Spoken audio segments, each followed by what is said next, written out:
Hi, I'm Dennis Phillips, and welcome to Everyday Reloading and Shooting.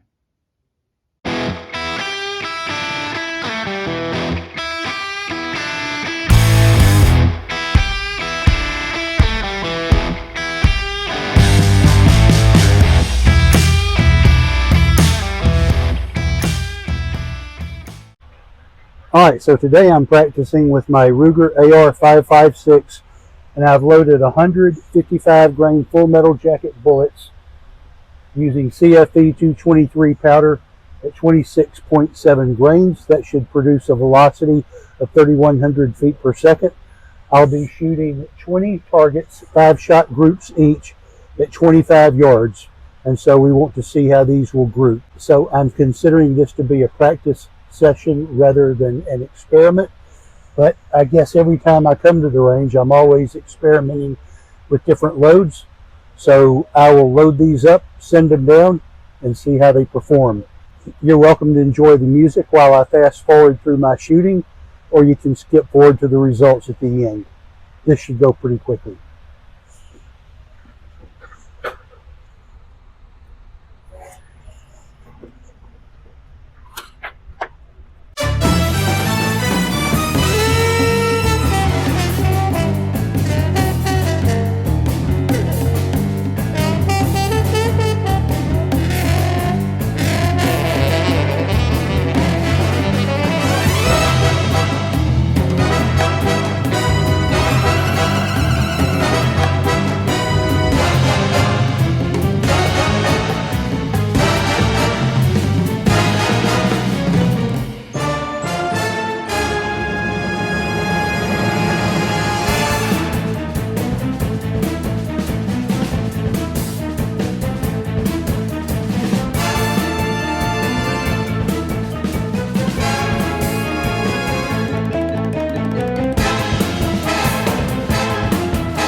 The problem with most of these groups is that with no magnification at 25 yards, I can barely see the little tiny circles on the targets.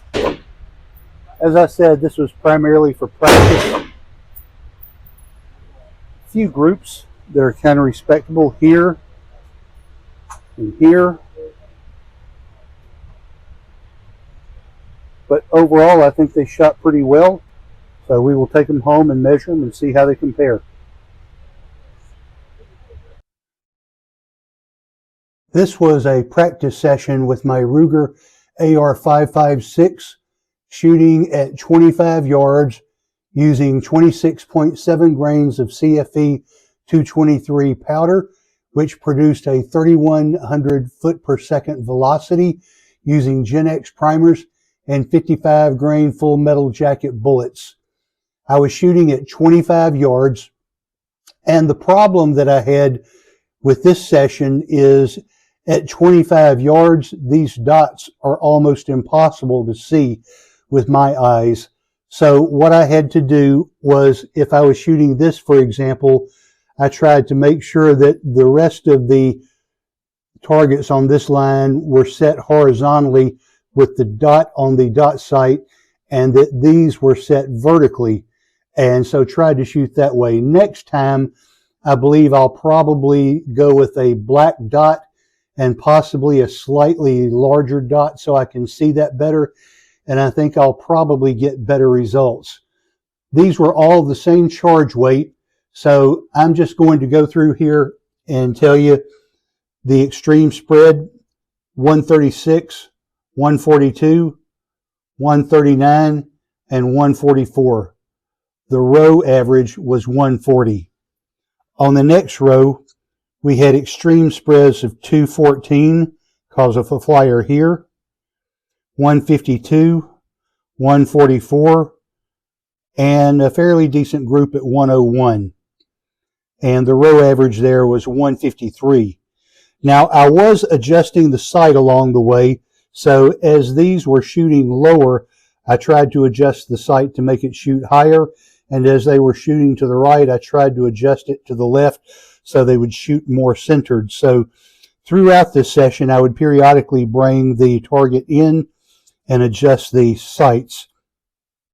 On this row, we had extreme spreads of 119. This was one of my better groups at 0.86, 141, and 151.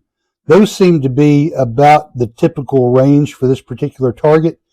This row averaged 124, and I'm sure it's because of this group here bringing that number down. Here, I had groups at 0.99, 147, 143, and 137 with a row average of 132. And then on the last row, I had groups of 159. My best group of the day, 0.72, 160, and 182. We had a row average of 143, and then we had a total average for all 20 at 1.38. Again, this was from 25 yards, which is 75 feet. So if this were in a defensive situation in the house, I think I would be fine with this particular load. But I do want to continue to work to see if I can get these groups smaller.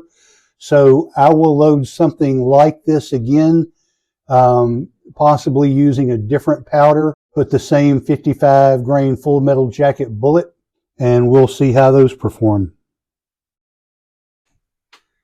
So if you have any ideas or thoughts about this video, please feel free to leave a comment below. Or if there's anything that you would like to see in the future, please let me know that.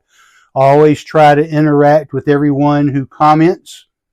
And I hope that you will like and share this with your friends. And don't forget to subscribe. Thanks for watching.